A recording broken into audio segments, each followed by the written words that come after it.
Snipers, or should I say recons, generally aren't as useful to their team as other specialists are when judging based off of how many times their equipment actually aids others on the battlefield. They really only have one thing that makes them effective from a team perspective, and that's their optic goggles. They use these to observe any heavy armored vehicle or machine, while other class types tend to have things that matter more or are more useful in dense enemy areas. Engineer has its repair tools, assault has its healing, and support has its ammo. But what would recon have? Well, that's my point. The job of a sniper is really more of an observational thing. Assuming the player is positioning himself like a sniper, or should, it would be obvious from that position he won't be that much of a help in taking out enemies to capture the territories, speaking in terms of a game of conquest. Sure, the better the sniper is, the better the chance one has of hitting any invisible targets from that range. But first you would need to be given the opportunity for an enemy to travel and stay put within your line of visibility, which more than often just ends up being another enemy sniper. Now don't get me wrong, sniper battles can be fun, or at least sometimes, but that to me isn't really the objective of the game. Maybe in team deathmatch where the maps are smaller and the objective is more simple, but in more complex experiences like conquest or possibly even domination, depending on the map of course, the need or accessibility to obtain an enemy kill becomes harder and harder, forcing the sniper to do two things. 1. Change his position and move into a closer and possibly unrealistic distance from his target point, which increases his danger level significantly. 2. Abandon the sniper and use the secondary for close quarters infantry. These things to me personally defeat the purpose of being a sniper. And to explain my opinion more clearly, here I am on Operation Firestorm with my scout elite, attempting to snipe from long distances. Occasionally I'll look into the war zone and see nothing but my own team.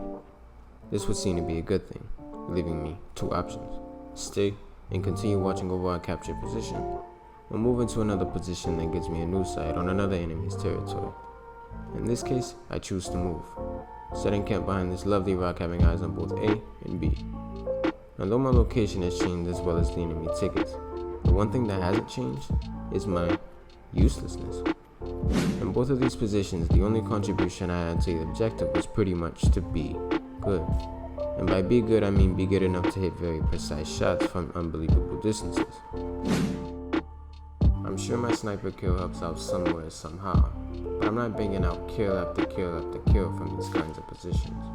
And while a huge portion of my team are down inside the capture zone, dodging shotgun bullets and hiding from even juggernauts, I'll be, well, just watching, observing the positions as they change from blue to red, switching back and forth from my primary weapon to my tertiary laze bag. With all jokes aside, you can really see the scope of this issue when you're in an isolated position sniping, but your team is having trouble capturing the position.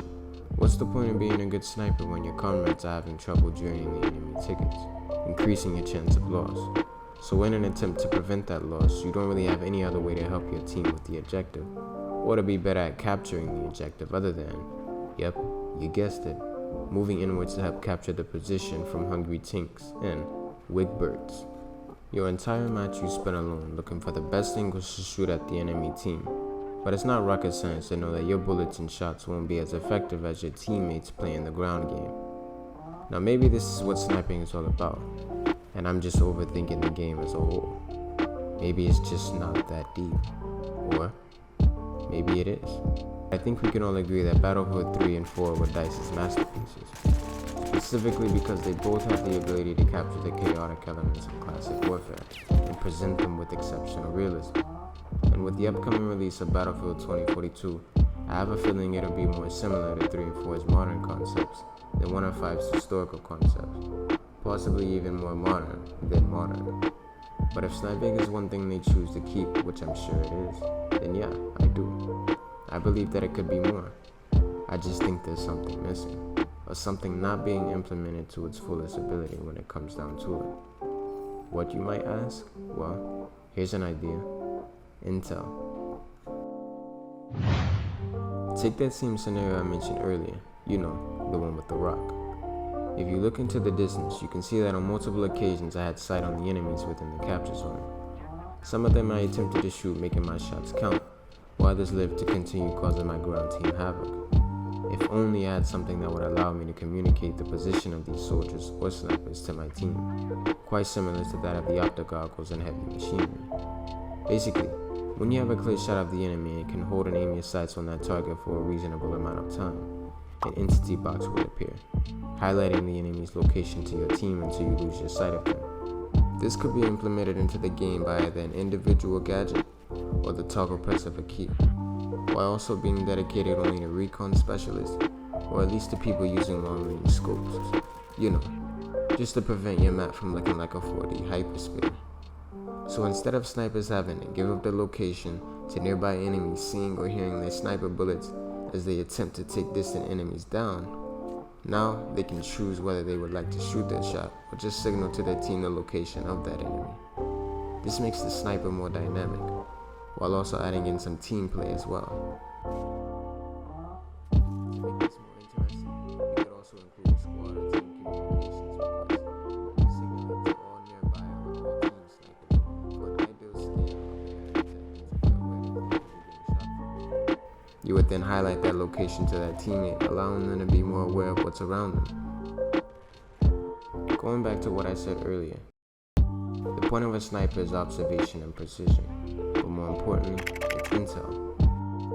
Being able to relay back to their team how the ground looks from their perspective, since those up close don't really have as much of an area view as the recon.